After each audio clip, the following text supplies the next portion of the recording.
kuya ang tinulang manok, besh. Hi Besh! So karon Besh is magluto ko og tinulang So, ang manok. ingredients are chicken, Sayote, tanglad, sibuyas dahon, silispada, dayon malunggay or kamunggay, loya, bawang or sibuyas bombay, ahos o kamatis. And then for seasoning is asin o pitsi. So Besh na nay oil sa kuang sandito. Init ko na siya. So first is bombay. And then ahos.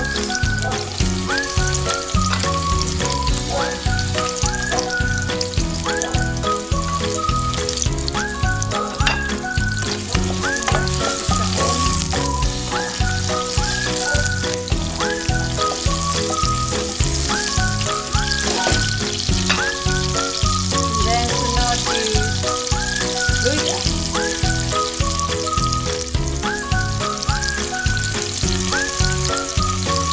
And last is ang kamatis. So mag-isa lang ka og lamas, Besh.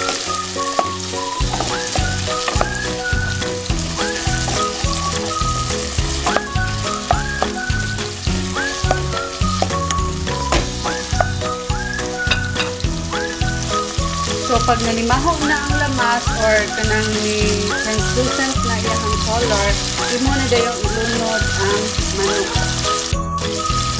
So, ilunod na nimo ang manok. Ako day manok din. Ako na siyang itimplahan o asin gamay.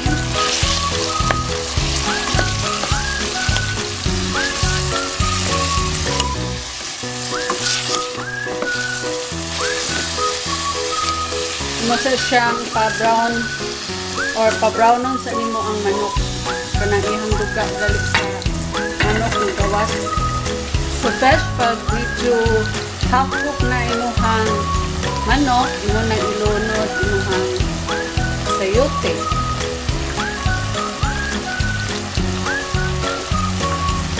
Para ma-feel siya og kumot. Dali man lang maluto ang imuhang chicken.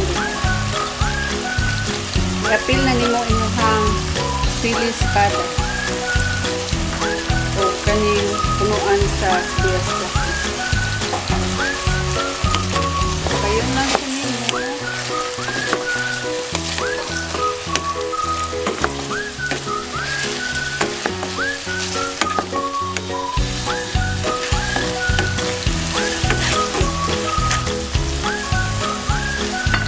And then takluban.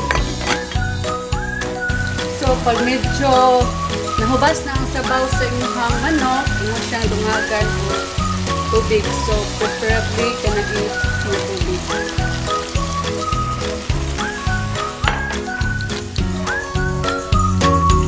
And then, tabunan na sila.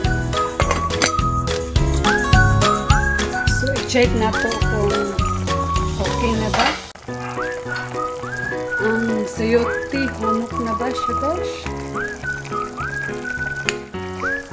Okay, humok na sayote. So, ilunod din mo ang imuhang tanglad. Dayan ang sibuyas dahon. O ang kamunggay.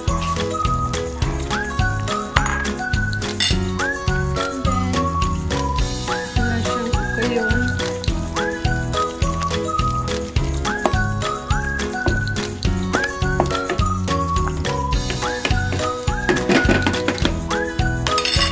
Takluban o balik. And then, imo na po siyang i-check kung luto na ba ang kamunggay. Medyo luto-luto na. Imong tilawan.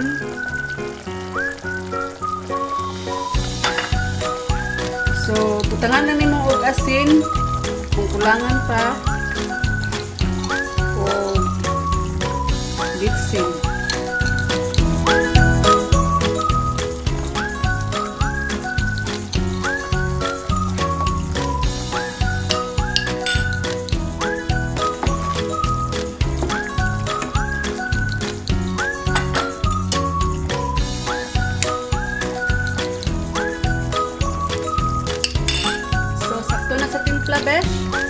So, luto na ang tinulang manok.